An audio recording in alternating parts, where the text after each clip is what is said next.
atau sering pakai anting-anting apa enggak haram?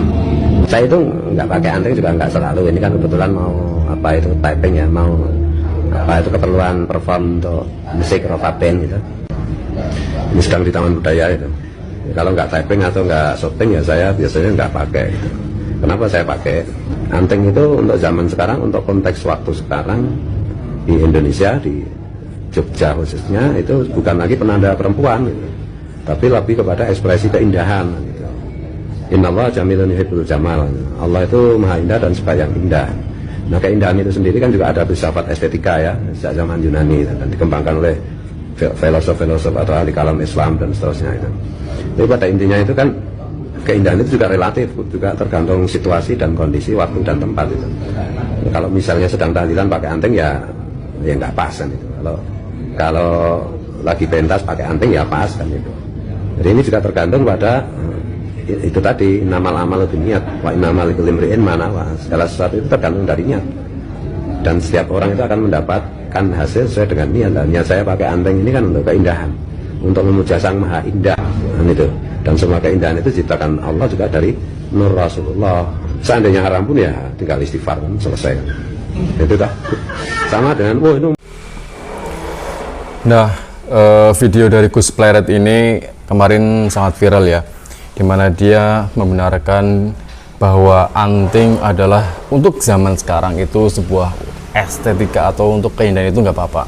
Padahal sudah jelas kita tahu sendiri bahwa dalam ajaran Islam seseorang yang menyerupai perempuan itu hukumnya itu haram. Kenapa nggak dia seperti Lucinta Luna sekalian ya?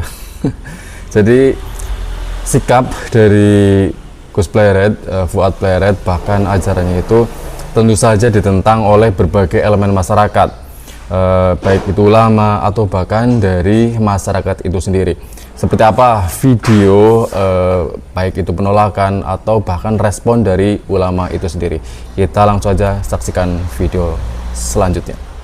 Keturunan imigran dari Yaman, dari keluarga Ba'alawi Yaman, disenggol sedikit, merasa terhina, merasa dilecehkan, merasa direndahkan. Rasanya kayak mau kiamat bumi. Kiamat. Semua tokoh bicara, dari gedung MPR, gubernurnya, tokoh-tokoh NU-nya bahkan ngomong semua, tangkap Fuad Pleret. Iya harus tangkap. Tapi ketika bangsa dan negaranya sendiri dihinakan martabatnya, ketika tokoh-tokoh bangsa sendiri diinjak-injak oleh keluarga keturunan Ba'alawi dari Yaman ini, tidak seheboh itu.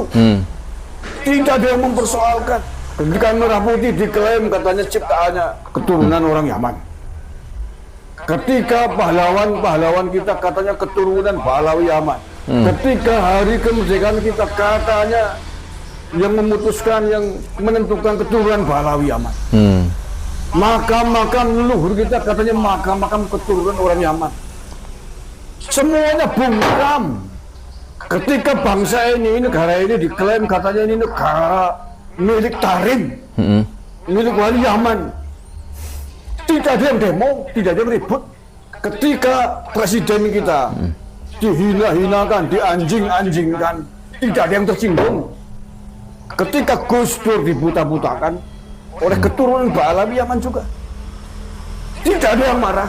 Bahkan pasukan elit Nahdlatul Ulama, Banser yang punya 7 juta nggak ada yang marah.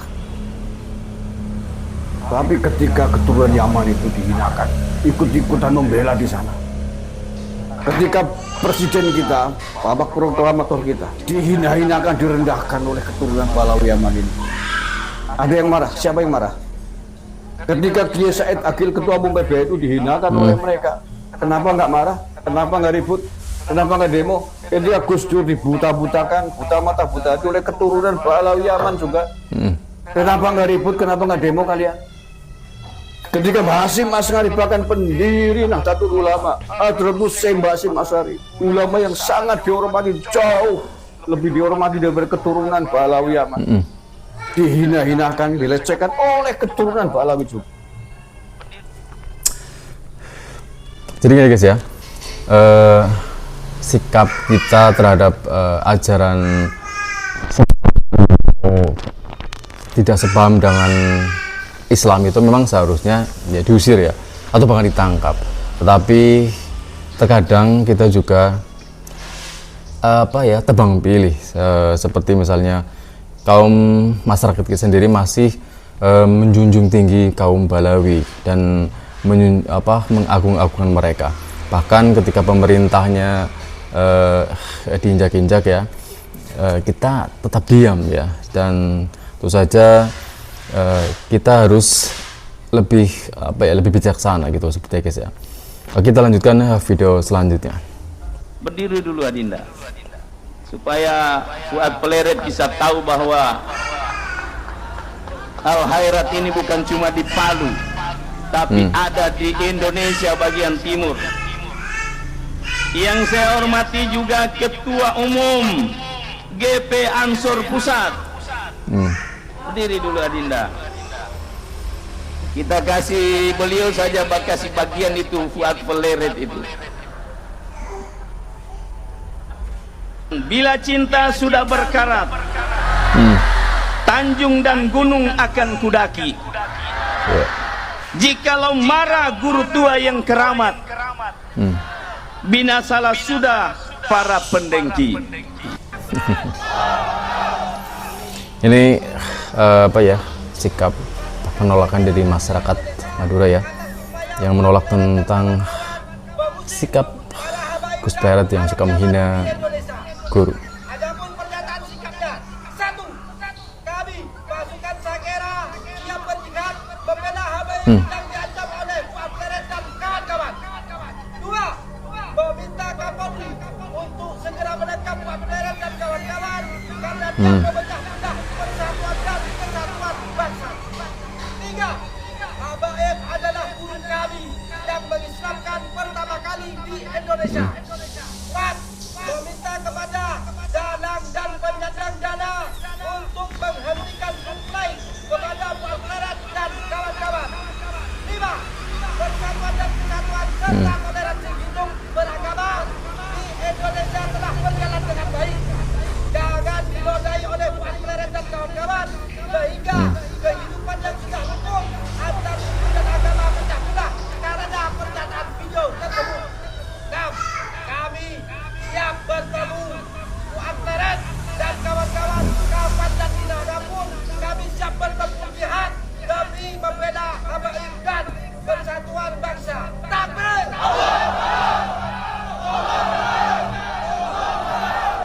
لقد جاءكم رسول من أنفسكم عزيز عليه ما عنتم حريص عليكم. Ini ya rekaman dari Gus Pleret ketika syuting, yang katanya sedang syuting. Dia itu ternyata mungkin mantan anak band yang memang dulunya memang santri, dan kemudian dia menjadi kiai ya, maksudnya dalam arti ya menciarkan agama, tetapi dia mencampur adukan ajaran yang tidak terkandung dalam Islam itu sendiri. Sudah kita tahu bahwa musik itu hukumnya itu haram ya, dan musik tertentu lah ya, bukan musik seluruhnya musik. Dan saya bisukan karena mengandung copyright, jadi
panutan nggak bisa dijadikan sebagai ulama, terus siapa?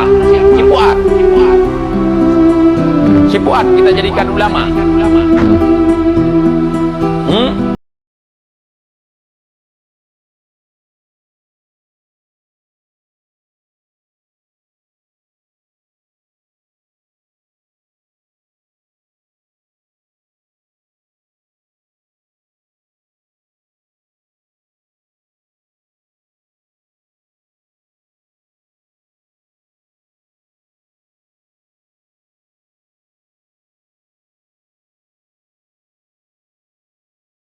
Jadi poinnya adalah meskipun ya dari kaum Balawi apapun itu yang bertentangan dengan Islam itu tidak bagus dan layaknya tidak diundang.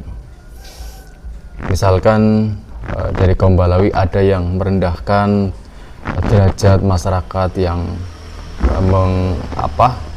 mengibaratkan seperti monyet, layaknya monyet. Pernah ya dengar seperti itu? Nah, itu tidak bagus. Kenapa? Islam sendiri itu mengajarkan kesantunan, kesopanan, kelembutan, dan jika bertentangan dengan itu, tentunya secara akal sehat saja kita sebagai masyarakat awam yang tidak tahu agama, kita bisa memilah ya.